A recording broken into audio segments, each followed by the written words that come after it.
Hello my YouTube family, Radhe Radhe आप सभी को।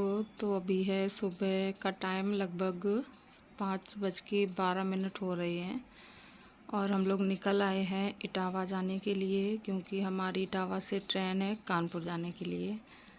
तो बहुत दिन से सोच रहे थे कानपुर जाना है दीदी से मिलने के लिए, तो टाइम ही नहीं मिल रहा था इनको। अभी टाइम मिला तो फिर उन्होंने बुक करा ली, तो फिर हम लोग निकल आए थे। और सैटरडे का डुग्गू का पीटीएम था और संडे की तो छुट्टी रहती है, तो इस तरीके से 2 दिन मिल गए थे। तो क्लास एक ही दिन की मिस होनी थी, तो इस वजह से मैंने कहा चलो ठीक है अभी वो आते हैं। तो हम लोग स्टेशन आ गए इटावा और 7:30 बजे की ट्रेन थी, लेकिन यहाँ आने के बाद थोड़ी देर बाद पता चलता है कि ट्रेन 3 घंटे लेट है। तो फिर हम लोग मम्मी जी के यहाँ चले गए थे, थोड़ी देर उनके यहाँ रुके और फिर हम लोग 11 बजे करीब वापस आ गए थे और फिर ट्रेन आ गई थी हम लोगों की। और बिट्टू बहुत देर हो गई थी खेलते खेलते, उसके सोने का भी टाइम हो रहा था, तो फिर वो सो गई थी और फिर बस यही लग रहा था जल्दी से ट्रेन आ जाए ताकि उसमें आराम से बैठ जाऊं और बिट्टू भी सो जाए। तो ट्रेन बुकिंग की थी वंदे भारत और पहला एक्सपीरियंस था मेरा इस ट्रेन में और बहुत ही बढ़िया था। फिर बिट्टू सोती रही बराबर, उसको जगाने की कोशिश की। डुगू ने ब्रेकफास्ट ऑर्डर किया था, थोड़ा बहुत ये खा ले, क्योंकि सुबह सोते से ही मैं इसको उठा लेके आई थी। इसको जगाया नहीं, क्योंकि अगर ये जग जाएगी कहीं रोने ना लगे तो हम लोग रेडी नहीं हो पाएंगे, तो इस चक्कर में उसे जगाया नहीं, वो सोती रही। तो कुछ खाया भी नहीं उसने और यहाँ सोचा कि जगा दूँ, लेकिन इतनी गहरी नींद आ रही थी उसको, फिर वो उठी नहीं। फिर कानपुर पहुँचने के बाद हम लोग गए थे बुआ जी के यहाँ। बुआ जी के यहाँ गए थे जब वो उनकी बेटी की शादी थी, तब से जाना नहीं हुआ, तो पहले हम लोग गए थे बुआ जी के यहाँ। थोड़ी देर उनके यहाँ रुके, लंच किया और उसके बाद फिर निकल गए थे हम लोग दीदी के घर के लिए। तो बिट्टू की नींद बुआ जी के घर पे ही खुली थी और डुग्गू यहाँ देख रहा था कि ब्रेकफास्ट में क्या क्या है। काफ़ी चीज़ें थी और ठीक थी।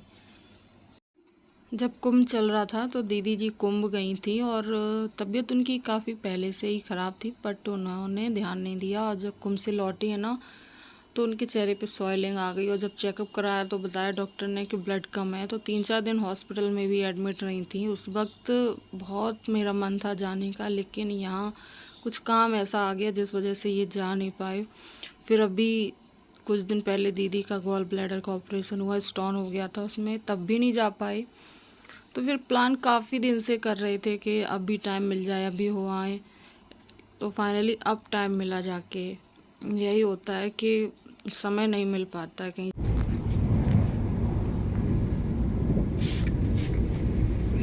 कैसा है खा के बता,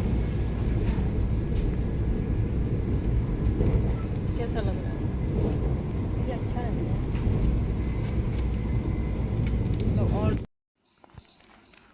और बिट्टू रानी तो बस सोए जा रही थी, सोए जा रही थी। एक बार जगाया भी, आंखें खोली और फिर सो गई, क्योंकि बाहर गर्मी थी और यहाँ पे ठंडक मिल रही थी उसको, तो उसको बड़ी अच्छी नींद आ रही थी। डुगू यहाँ अपना ब्रेकफास्ट कर रहा है, साथ में इन्होंने भी थोड़ा बहुत टेस्ट किया क्या कैसा है। और हम लोग मम्मी जी के यहाँ गए थे तो वहाँ पे ब्रेकफास्ट कर लिया था। मम्मी जी ने चने बॉईल किए थे और डुगू को अच्छे नहीं लगे तो उसने खाए नहीं। और बरसात की वजह से बाहर का व्यू बहुत अच्छा था, सभी जगह हरियाली थी और खेत वगैरह रहते हैं ना, इस समय धान की बुआई चलती है, धान लगाते हैं, तो वो काफ़ी खेत हरे भरे पानी से भरे बड़े अच्छे लग रहे थे। और घूमने का शौक़ बहुत है, डुग्गू को भी अच्छा लगता है और मुझे भी अच्छा लगता है। बस अभी बिट्टू छोटी है, इस वजह से कम ही निकलना हो पाता है। मन भी करता है, फिर सोचते हैं कि छोटी है उसको छोड़ नहीं सकते, कंटिन्यू गोदी में लेके रखना है, तो इस वजह से थोड़ा अभी सोचते हैं कि बड़ी हो जाए ना, जब खुद से चलने लगेगी, क्योंकि अब चलती है बट ज़्यादा देर नहीं चल सकती, थक जाएगी, तो इस वजह से कम ही जाना हो पाता है। बट डुग्गू को अच्छा लगता है तो इस वजह से थोड़ा बहुत निकल आते हैं और अभी तो जाना ज़रूरी था इसलिए निकल आए। बाकी कहीं घूमने जाएंगे, थोड़ा मौसम जब हल्का ठंडा होगा तब। गर्मियों में बहुत परेशानी होती है कहीं बाहर जाओ बच्चों को लेके। तो फाइनली हम लोग कानपुर पहुंचने वाले थे। फिर कानपुर पहुंच के हम लोगों ने ऑटो किया, बुआ जी के घर गए। और बुआ जी का घर लगभग 170-80 साल पुराना है। घर नहीं, वो मंदिर है। और जो मंदिर में लोग रहते थे ना, तो फिर अभी सभी लोग वहीं रह रहे हैं और काफ़ी पुराना है। वहाँ पे 3 मिरर लगे हुए हैं, वो बहुत पुराने हैं। तो डुगू ने वही सब शूट किया। और मंदिर है, पूजा करने भी आते हैं काफ़ी लोग अभी भी। तो बुआ जी की बेटी की शादी थी तब मैं आई थी, तब से अब आना हुआ मेरा। और फिर बुआ जी के यहाँ लंच करके थोड़ी देर टाइम स्पेंड करके फिर हम लोग निकल आए थे मेट्रो स्टेशन। और यहाँ से जाना था दीदी जी के यहाँ पे। और बिट्टो को भी अच्छा लग रहा था काफ़ी। नींद पूरी उसने ले ली थी, खेल चुकी थी। और बुआ जी के यहाँ मैगी भी उसने खाई, तो फुल नींद हो चुकी थी और पेट भी भरा था। और यहाँ चल रही थी बिट्टो की मस्ती। तो फिर साथ में उसके पापा भी उसको खिला रहे थे। और यहाँ पे जाना था तो फिर एक बार उसको लेके गए। बच्चों को जब कोई नई चीज़ दिखती है ना, कहीं जाओ तो अच्छा लगता है।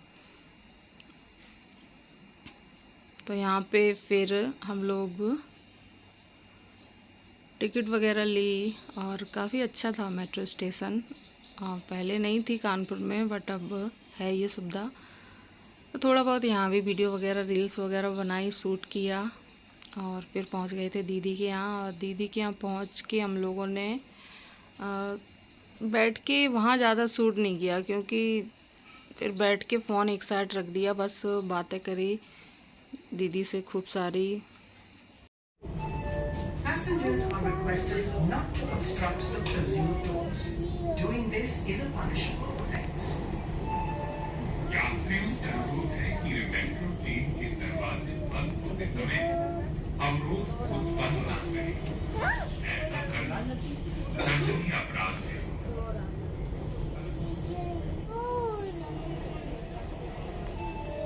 Rawatpur, doors will open on the left.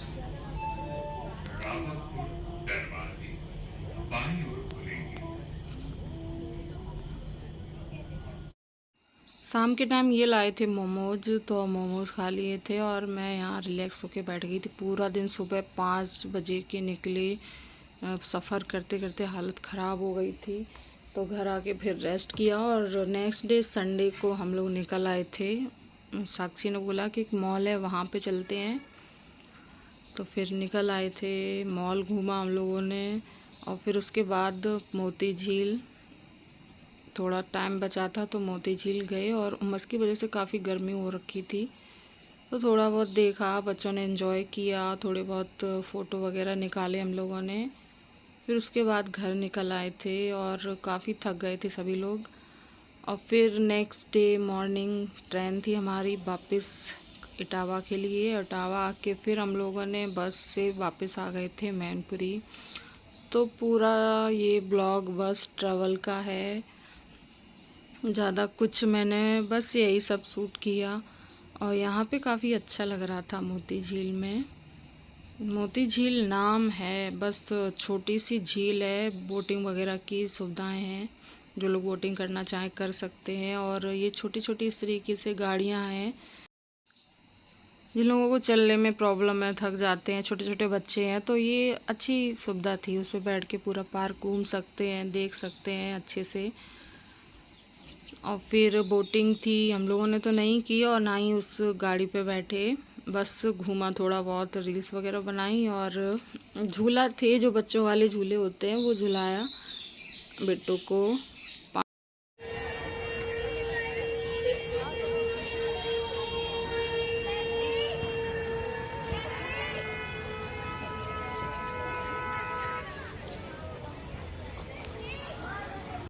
और फिर सब घूम घाम के हम लोग वापस निकल लिए थे घर के लिए।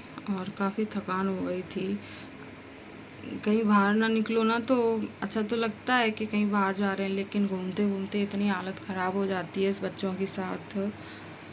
इसीलिए मन तो करता है कि कहीं जाएं, लेकिन सोचते हैं अभी रहने दें, थोड़ा बिट्टू को और बड़ा हो जाने दें, क्योंकि अभी वो बहुत छोटी है। कहीं भी छोड़ दो ना तो भागती है। रेलवे स्टेशन पे जब हम लोग वापस आ रहे थे, इतना रोने लगी और छोड़ नहीं सकते इसको, कंटिन्यू गोदी में पकड़े रहे। और ट्रेन भी बहुत लेट थी।